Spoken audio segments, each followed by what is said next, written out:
Hello and welcome to a new episode of the Seriously in Business podcast. Thank you so much for being here. I have an interview with a guest to share with you today. And if you are interested at all in learning about how you might be self-sabotaging your business, learning about relationships and how they can affect our business, learning about how you can just be inspired by a woman in business who is being a mum, is running a business and has worked through a lot of stuff in her own life to get to where she is today. Our guest today, Casey, is an incredible woman and someone that I've known in different business circles for a little while now. I'm so excited to share you with her today. So if you don't know Casey, she is a business embodiment coach who specializes in helping women to unlock their full potential in both their businesses and relationships. Her signature program includes the Embodied Woman series and the Embodied Business Mastermind. Casey has worked with hundreds of women all over the world, transforming both their careers and their relationship. Her work dives into the principle that everything touches everything and allows you to embody the full expression of we get to have it all. Her understanding of the human mind and its sabotage strategies allow her to use fast tactical approaches and thought-provoking activities to ensure her clients succeed quickly. So I'm so excited to introduce you to Casey and share today's episode with you. Let me know what you learn in the comments or in the reviews or over on Instagram if you want to get in touch. Let's dive in.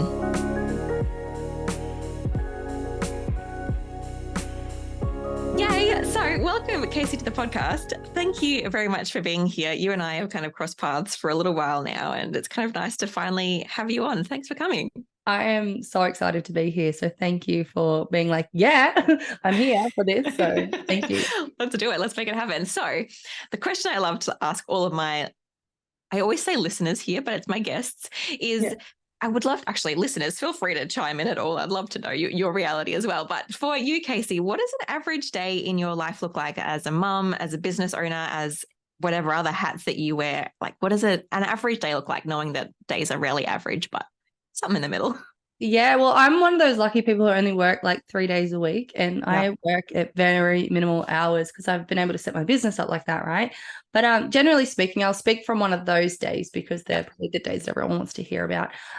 So we wake up about 6:30. My son and I, my partner's already at work by this stage, so we're just like, we take our time in the morning. If I'm completely honest, like we have nice slow morning. I'll make my coffee. I'll have breakfast. He'll have breakfast. He usually has some oats or something.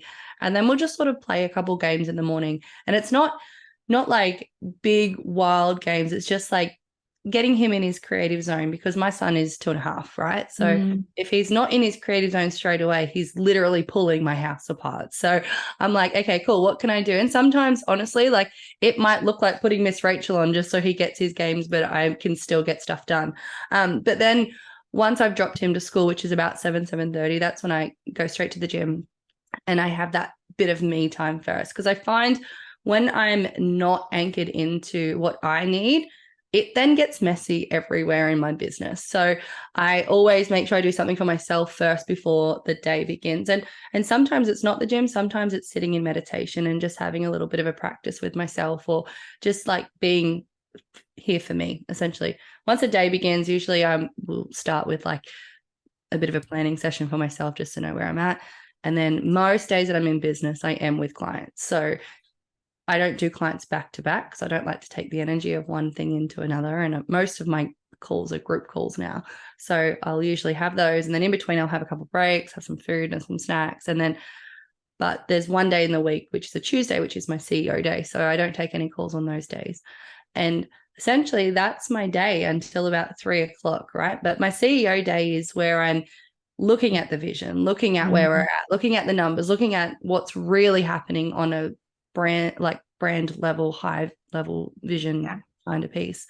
But then, as I said, the other 2 days are more so with clients. Once the work day is done, I step fully back into mum mode. And that's like dinner, it's cleaning the house, it's, bath, bedtime, it's the chaos of motherhood. And I think so many people, like, they don't see that side online because we put most of our business side online, but it's like motherhood is chaotic when you've got a toddler. So you're preaching to the choir. Yeah. Most of my life is literally with my son. The days when I'm not working, I'm like gymnastics and we're doing things and we're having dates and we're going to parks and stuff like that. So it's really that kind of piece. So yeah, that's kind of where we're at with it. But generally speaking, yeah, it's mostly just clients, podcast recordings as well, and, you know, all the little kind of things that we do in business. Yeah, nice. That's cool. Our children are very similar ages, so that's nice to get an insight into another mum who's in a similar stage of me. She's like, yeah, I love the CEO day thing. That's something I tried to implement a little while ago, but I only have one real work day now, so I've literally got to fit everything in on that day, other than when Marley's napping, which doesn't happen anymore. She's dropping that.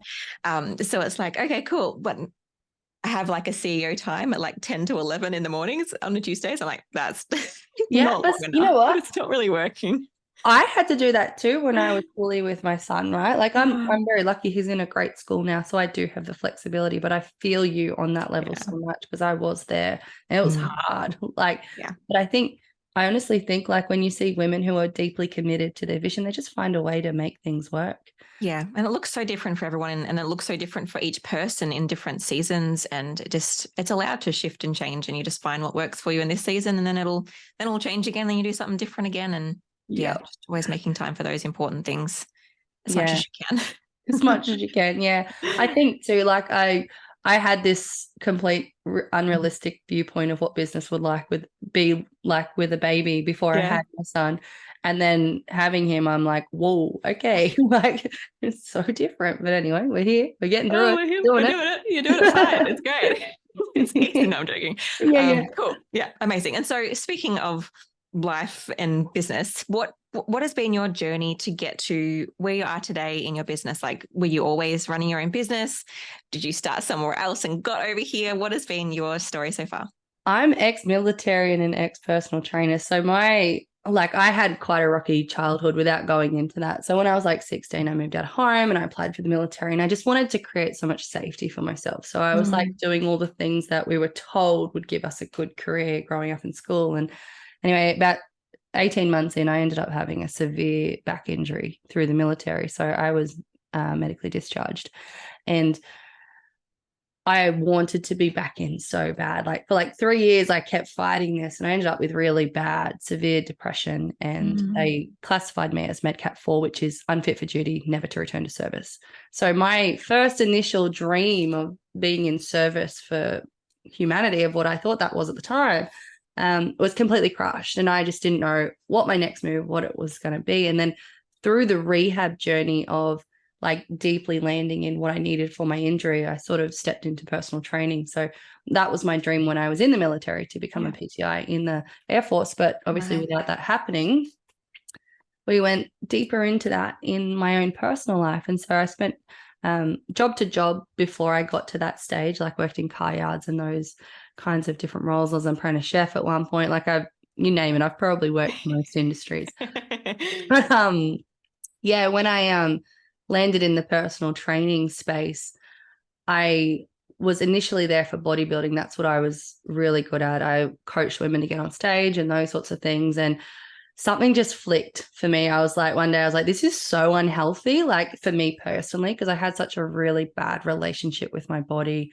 I had a bad relationship with money, with business, with like, I was like the typical struggling PT, like, you know what I mean? Like just making it by, and I was working 3 jobs to try and keep my business afloat. And so that's what sort of started my journey into self-development, because I wanted to learn how to be better in business, essentially. And I got put in a room, like I went to one of Aaron Sensoni's seminars, and I was put in a room with like 200 entrepreneurs, and all of a sudden they thought like me. I was like, what is this? Like there's a whole world of people who think like me, because I had this like pressure point of like nothing's ever good enough, like, and I couldn't figure out why I kept feeling like that. And I realized in that room that I'm just here for more. Like there's something bigger that I'm meant to be doing. And so from that point, I was like, I want to learn about human psyche. I want to learn about what's actually going on, the trauma patterns, why people continue to create and loop the way that they do, and why they're not successful, and blah, blah, blah. So obviously that started my road to studying NLP. I went right through to masters and did like hypnotherapy and all those sorts of things. And then I started coaching under some of the like biggest names across the world, like you name it, like Grant Cardone, Preston Smiles, like, Kate Gray, all these people that are quite known across the industry. I was like just throwing money at, thinking that that was going to be the thing that saved my business and what I was here to create. But I realized through that journey that I've got so much work in myself to do. And through that unraveling, that's when I sort of got my own signature work frame that I do now with women. And I figured out what the tips, like the things that I guess hold us back in business. And I say it all the time now, I'm like, we don't actually have business problems. We have personal problems that highlight in business, right? Oh, it's so darn true. But it's so true. Like, you're having a problem in your relationship, it will show up in your business. You have a problem with, your own self-trust or self-belief, it's going to show up in your results on who buys your programs and all that sort of stuff. We can go and throw all the strategy we want at it, but essentially the energetics piece behind that is so big. And so that's where I started really diving into for myself first. And once I got a grip on that, I started working with women, just everyday women at first. And I realized that I was like, I love working with all kinds of women in this space, especially in the trauma space, but something started like shifting massively when I started working with business owners, because I was like, they're healing this, and all of a sudden all this money's coming into their world. They're hitting 6 and 7 figures. They're doing these big things. Like right now I've got a client that's speaking at a conference over in Monaco, speaking to like thousands of dentists all over the world. And I'm just like, it blows my mind when I see these kinds of things happening when people free themselves from within. So that's kind of how my journey began. And yeah, to be honest, it all started with watching one of my clients. She, the boxes that we jump, like we do the box jumps on. Oh, yeah. Like the CrossFit ones. We had those really big ones at the gym. And one day we couldn't use the same box. So I got the same height, but it was a smaller box, and she couldn't do it. She flat out was like, no, can't do it. I had a full panic attack about it. And I straight away was like, this is not about the box. What's really going on for you? Like I jumped straight into that role of like, hold on, there's something bigger here. And that's when it clicked for me. I was like, hold on a second.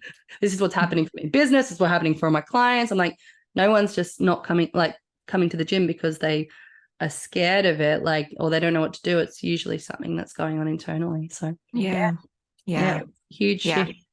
It's so interesting how, our personal different beliefs and the different ways that we think and all of these different things just affect how our business gets outworked, and the things that we try for and the things that we don't try for, and the way that we show up and the way that we don't show up, and the way that we approach so many different parts of our business. Because it's so like, we don't want to, our business isn't our identity, but especially as business owners who are, one, a personal brand, and two, the main person who's running the business, then it's going to, us as humans are going to be so much connected in with our business. And so, I think it's great to address those things and to bring out the thinking, and to make sure that we're not just ignoring that side of ourselves and letting it affect our businesses in different ways that we just think, oh, why is this failing? And maybe it's something else rather than just the strategy. Maybe it's also a part of the mindset around it, particularly around self-sabotage and how we can kind of work.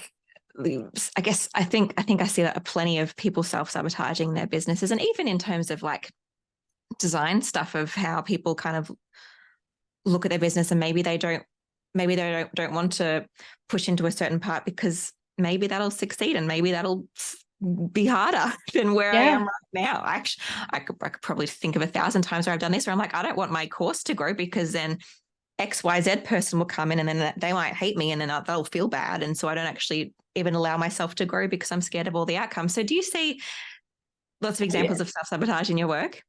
Massively. Like I see it a lot, especially like relationship wise. Like if the partner isn't fully on board, it's like almost like someone will put all their energy into the relationship to make sure that they get the approval. But then once they've got the approval, they'll still like almost want to sabotage the business. So then the partner's right. So they can stay in that point of like, okay, here. And like, have you ever read the book called The Big Leap by Gay Hendricks? Yeah, I think I might have. Yeah. Yeah. So basically what he talks about in there is the upper limiting problem, right? Which is where like, we can have all the things that we want, but something's got to give essentially in our mind, because why could we have it all? Like it can't all be perfect. And so this is where that sabotage comes in. And like, there's so many different, I like to call them safety strategies that we apply, and it can look like overwhelm. It can look like, literally like getting in the way of clients buying from you. Like you might be like, oh, why don't you go to this person? Why don't you go to that person? Or like,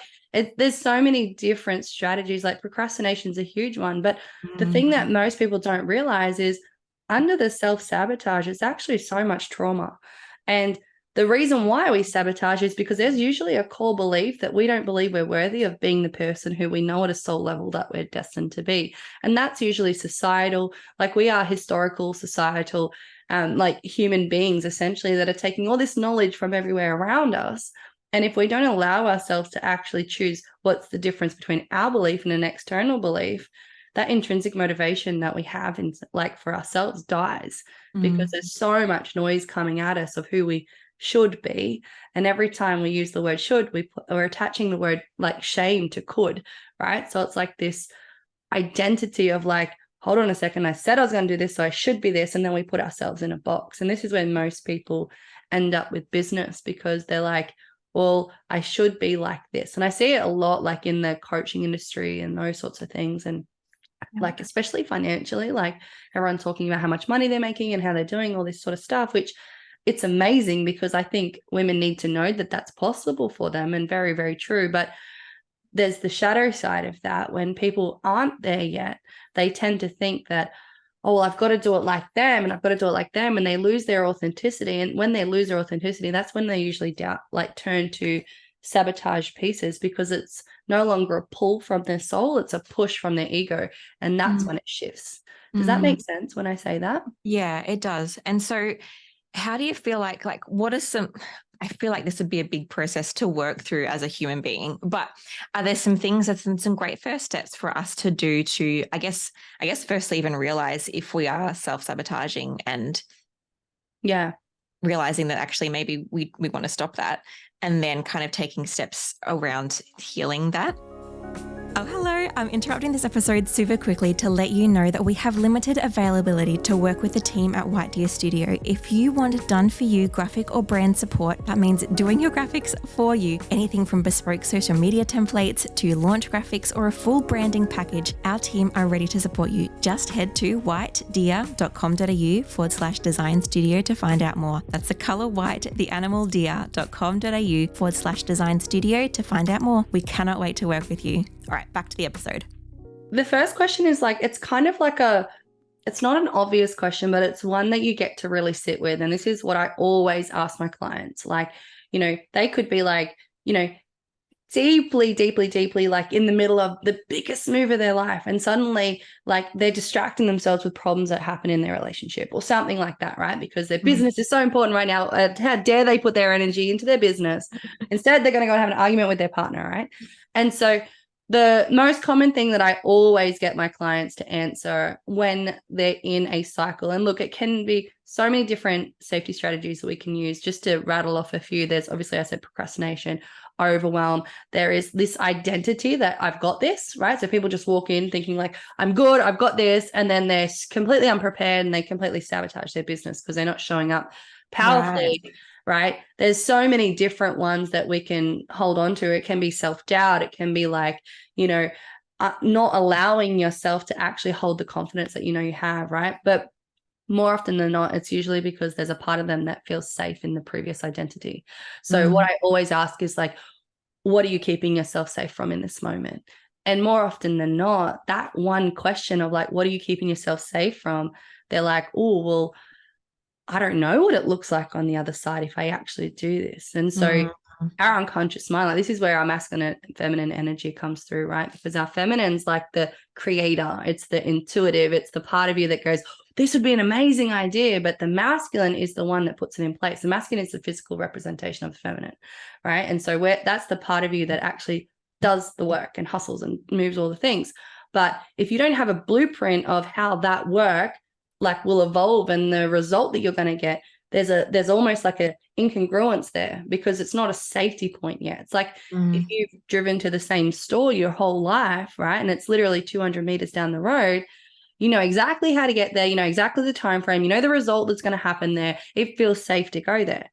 But if suddenly you're like, I want to go to a new store, and you've heard about this amazing store, but it's a little bit different and it throws your whole routine out because it's a new space, you've got to sit there and analyze like, what the impact is this going to have on me? How does that throw my day out? What is this going to do? Like, is it going to be worth it? Like, and so that's what your mind's doing every time it's like in that stall mode.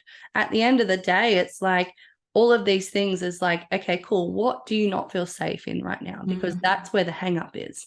And at the end of the day, the fear is just a lack of education. So if we can give ourselves a bit more of a blueprint of what that looks like, and that means planning your business effectively, it means actually having someone hold you in the support system. So that way, when you're having these wobbly moments, you've got someone who can hold you in it and remind you of your power. Like it's all those little things that allow and amount to much more success and get you over those processes. But most often than not, when we're in it for ourselves, we can't see it. Even me at the level that I am now, I'm not saying that I'm in a hierarchy or anything, but I still have these moments. And if I didn't have my support system, I'd stay in them a lot longer than I do, So it's really important as not only women, but men to be able to recognize when something's happening in your body that's stalling you from moving forward. It's often not because you're lazy. It's not because you aren't good enough. It's not because of all these things. It's usually a belief system that's internally happening for you that's going, I'm not safe right now. And so when we can understand and identify that, we can start to go, okay, cool. What do I need to feel safe? What right now would be in place? And it might be, okay, cool. I need proven results that this method will work. Great. Let's grab some evidence. Let's have a look at what's going on here. And I think if we start to use this space, like the logical mind to support the energetics, it moves a lot faster. And that's where a lot of people don't know how to marry those worlds, if that makes sense. Yeah, that's so good. If we all understood that and grasped that and we're able to kind of work through that and realize when we aren't feeling safe and then working out, the practical things that we can do to make sure that we get there. Yeah. It was like I hadn't thought of the one that you shared of the identity of I've got this, and just kind of going in and not preparing. I'm like, sometimes I'm like that. I don't know if it's to this extent, but it's very interesting to think about it. Be like, well, actually, if you just think that you've got this, then you won't prepare. And then when you actually get to it, you'll freak out because it's if we just need it's one of my core ones. Yeah. So I know it so well. So I'll just be like, oh yeah, I know that topic. I'll go in there and I'll talk. And then they'll ask me a question that completely throws me. And I'll be like, breathe, like you didn't prepare. This is your own fault. So it's like, now that I know that, I'm able to really just go, okay, cool. I can see where this could get me if I continue down that path. And I think if I'm completely honest, in probably the first year of my business, I operated only from that. And whilst it helped me get in the room, it didn't help me stay in the room. That was the difference, right? This, like all of these identities can serve you to some extent as well. Sometimes, there is a waiting game that needs to happen because the timing's not right as well. But most people fall on that as like a spiritual and waiting for a sign from God. And look, I'm not mocking that in any way. I really want to highlight that. But most of the time, the sign that you're waiting for is the conviction within self. And most people don't know how to get to that point because they're not aware of the thing that's in front of it.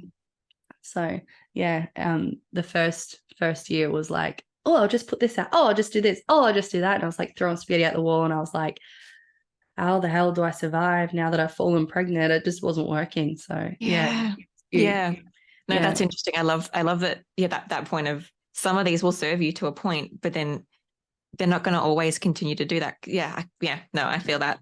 Moving then to, I guess, relationships and how they connect in our life and how they kind of influence. If you've kind of touched on this a tiny bit already, but how much have you seen relationships affect women in business and how they kind of play in that? And I guess even from just, for me, like my mum, for example, has always been a business owner, and and my dad was a stay-at-home dad.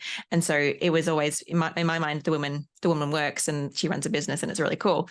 Yeah. And thankfully I had a husband that supported that. But if I didn't, I can imagine it would have been really hard for me to push into that of like, I can run my own successful business and support the family if I wanted to. And I guess even in that perspective, it would be really hard if there was a relationship that wasn't supportive of that, and how you then work through that or grow in that, or all those different things. I've been in both, right? Like the super supportive and the not so supportive. And the one thing I'll tell you is like we attract the partner that our soul is at the evolutionary point of, right? So for example, like if you want to grow with your partner, you have to choose to grow together, essentially. But one thing I found was like when I was in the relationship that wasn't super supportive of my business, I spent more time trying to justify to him than I did to myself what I needed. And that in itself became a huge hindrance because what's actually going on under that is like there's a lack of authenticity for myself because I'm not trusting myself and I'm not trusting my word. And when we're not in our authentic space, we lose our magnetism, which stops us actually calling in clients, right? And so all of these things were starting to happen. And, you know, I went more into my masculine side of like trying to prove it was worthy, trying to prove that I could do the thing. And what ended up happening was I was sabotaging the business so hard because I wasn't tapped into my intuitive. I wasn't allowing myself to actually look at the numbers, look what was happening, and move the needle forward because I was more focused on what he was expecting of me rather than what I was doing.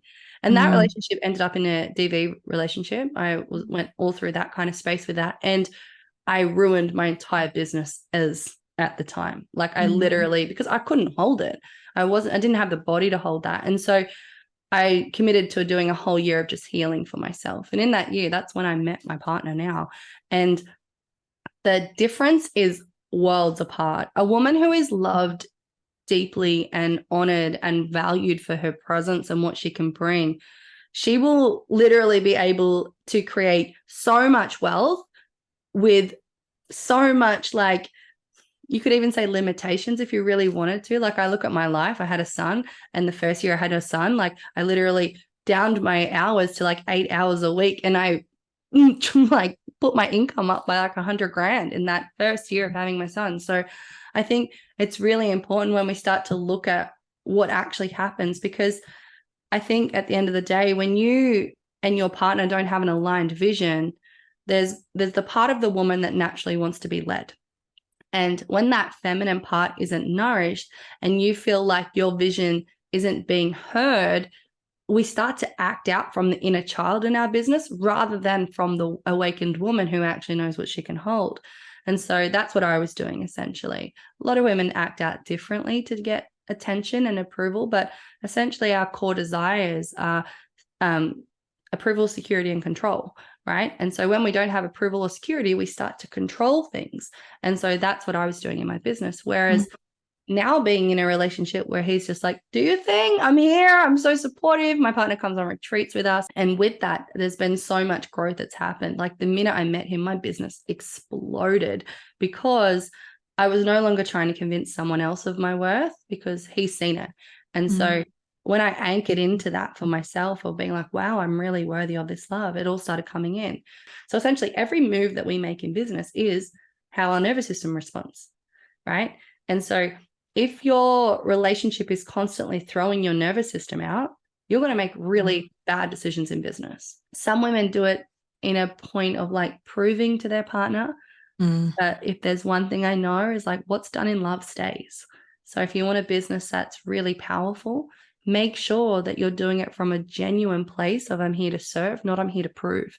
And that's when you'll start to find that it will flourish in its natural right without you constantly feeling burnout, without you constantly feeling overridden in your nervous system, without you having to hide what you're doing in your business from your partner. Like, you know, I know women who like, they'll say, oh, I want to work with you, but I can't tell my partner about the investment. I'm like, you're not working with me until you do.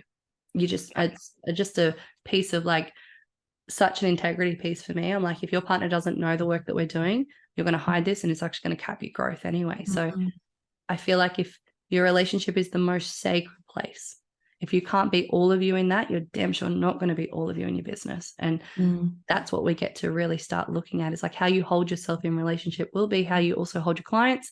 It will be how you hold the people who you're trying to nurture in the external world. Like all of those things, it all reflects in our intimate relationships because that's our biggest spiritual playground ever. And so I know that's a little bit like out there, but when we start to think about like if you just look at your day-to-day in your relationship, right, like if you're not inspired by what you're doing, you're not going to be inspired in your business. Like there's so much that happens, and I see a lot of women who are like they've got this huge dream and this huge thing that they want to achieve, but there's a part of them that's aching to be loved. And so they'll start achieving this dream, they'll start doing all the things, and they'll meet someone, they'll throw it all away. And it's like, well, hold on a second. Were you using the business to be loved, or was it just a like point that was filling a hole for you? And usually what they find once they come back to equilibrium, they're like, I want to pick up the pieces to my business. And it's like, well, hold on a second. We need to come back into self because there's bits that keep dropping. And that shows me that you're not actually playing with all versions of the CEO. You're only just playing with the intuitive, and that's based on your emotional feeling.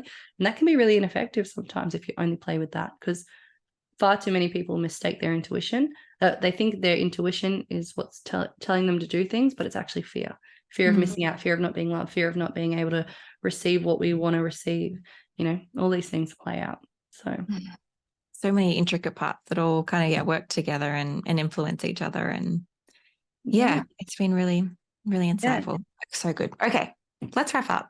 Can you let me know how people can, if my listeners want to get in touch into your world or join you for any future retreats, how can they get in touch?